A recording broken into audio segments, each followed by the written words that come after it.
You've probably seen it. A baby lying on their back, completely mesmerized by a spinning ceiling fan. To adults, it's a mundane household appliance. Inside that infant's head, however, it is a massive biological event. The continuous motion of the fan, the sharp visual contrast of the blades, and the low hum of the motor are actively firing and fusing new neural pathways together in real time. This chart illustrates a process called synaptogenesis, the rapid creation of neural connections. Notice the explosive exponential spike in the first 3 years of life compared to the flattened curve of adulthood. Right now, this baby's brain is forming over 1 million new connections every single second. Genetics alone do not pre-program this dense wiring. The brain relies entirely on the raw sensory input the baby pulls from their immediate physical surroundings to build its circuitry. A baby's daily environment serves as the literal blueprint dictating their lifelong cognitive architecture. The sensory inputs they receive today construct the physical brain they will use for the rest of their life. Because an infant's brain is so extraordinarily adaptable, it requires a highly specific diet of sensory information. It demands an exact balance of input to wire itself correctly. Today, well-meaning caregivers frequently disrupt this delicate balance. We either severely restrict a baby's sensory world, or we flood it with chaotic stimulation.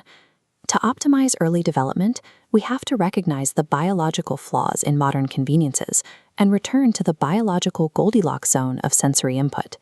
The first extreme is container syndrome. It stems from the belief that babies simply need to be kept quiet and safe in restrictive devices, like bouncers, swings, or strollers for extended periods of time.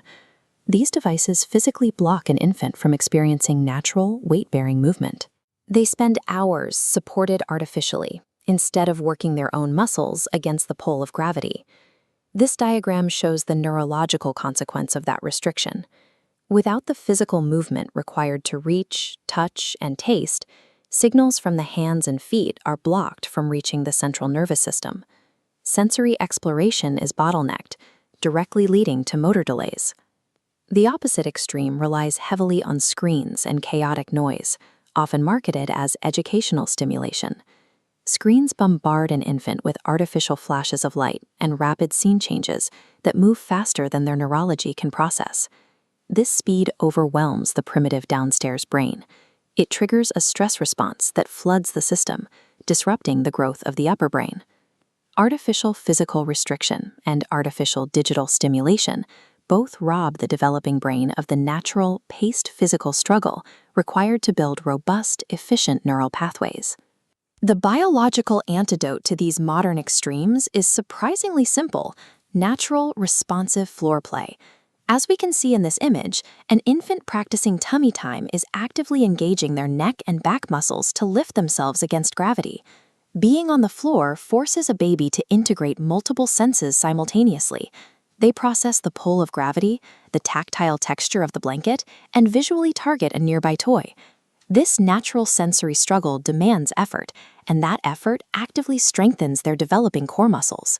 As the core stabilizes, it triggers an unexpected developmental chain reaction. A stable core provides the foundation for a stabilized jaw, which is an absolute biological prerequisite for learning to chew food safely and formulate speech. Basic physical struggles on the floor build the essential biological scaffolding required to stack complex cognitive and verbal skills later in life. Toys and floor time provide excellent raw materials for the brain, yet there is one final critical component required to lock those sensory experiences into permanent neural architecture: the caregiver. Researchers at Harvard refer to this final catalyst as serve and return. It acts as the ultimate sensory regulator. Think back to the baby looking at the ceiling fan. When the infant tracks the moving blades and reaches out or vocalizes, they are sending out a biological serve. For the circuit to complete, the caregiver must provide the return. They notice the child's focus, look at the fan together, and name the object out loud. This diagram shows the neurobiological impact of that shared moment. The interaction creates a synchronized connection, bridging the emotional right and logical left brain. This takes the raw sensory input of the fan, wiring it downward to lock into the language and memory centers. Expensive gadgets and flashy digital media cannot replicate this process.